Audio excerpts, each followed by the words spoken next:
Action. এই জায়গায় আসলে এসে কি মনে হয়েছে? এখানে থেকে যেতে পারলে ভালো হতো, মানে যদি কখনো না যাইতে হইতো। অবশ্য অনেক সময় ধরে থাকলে আবার একই রকম নাও থাকতে পারে ব্যাপারটা। তুমি যে থাকতে চাচ্ছ এখানে, এখানে থাকলে কি খাবা? পাথর খাবা? না, আমাদের খাবার উৎস আমরা ওই যে এখান থেকে মাছ ধরবো, তারপর এখানে বারবিকিউ করবো। আমরা তো লাইটারও নাই তোমার কাছে, পাথর দিয়ে আগুন জ্বালাবা? আমরা ছোটবেলায় তো ওই যে দেখলাম না, বিয়ার গ্রিলস দেখলাম না, পাথরে পাথরে কি হয়ে জানি কাহিনী করে একটা ঘটনা ঘটাইছে যে, আচ্ছা এটা কিন্তু করতে পারি। অথবা অনেক পোলাপাইন আছে যৌবন, ওদের যৌবনের আগুন দিয়ে আগুন জ্বালাই দেবো, সমস্যা না। আচ্ছা, আমি ভাবছি পাথরে পাথরে গসা দিয়ে বাচ্চা ফোটাবা, প্রজন্ম বাড়াবা। হ্যাঁ, ওইটাও করা যায়। তো জায়গাটা জোস।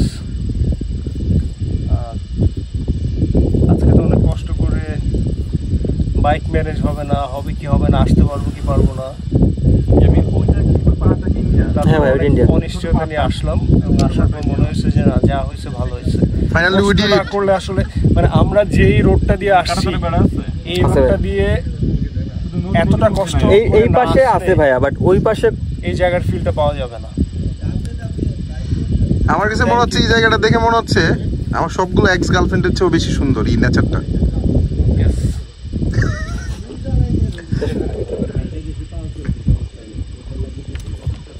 ইফতা, ইন্ডিয়াতে বসে বসে কি করতেছো? মাল কি পাইছো? আর মাল পাবো না ভাই, টাকা মেরে দিচ্ছি, বাদ পার হয়। চুদির ভাইগুলারে গুলি করে চলে যাবো আমরা। বউ দেখবে কি হইছে? আরে মিউট করে দিবা, মিউট করে দেখবা আর শর্ট কাটবা, পরে ভয়েস ওভার দিবা। মিউট করে এডিট করবা। সজীব শুধুমাত্র মাল খায় না, বাকি সবাই খায়। আচ্ছা দাঁড়াও, ওয়েট। আমরা এখানে ইয়ে করি, সজীব ছাড়া বাকি সবাই মাল খাবো চিন্তা করি। সজীব রে নাকি সুমি মারে, ওর বউ মারে মাল খাইলে, এই জন্য সে খাবে না বলছে। আমার বউয়ের নাম তো মুন, সুমি পাইলেন কেন? এই সজীব না, সজীব মানে নেহাল। সজীব এক। নেহাল মাল খাবে না, কারণ নেহালের ওয়াইফ নাকি ওকে পিটায় মাল খাইলে। ও ছাড়া আমরা প্ল্যান করছি, আমাদের সবার মাথা পিছু 2টা করে হলে হয়ে যাবে। সুন্দর লাগতেছে।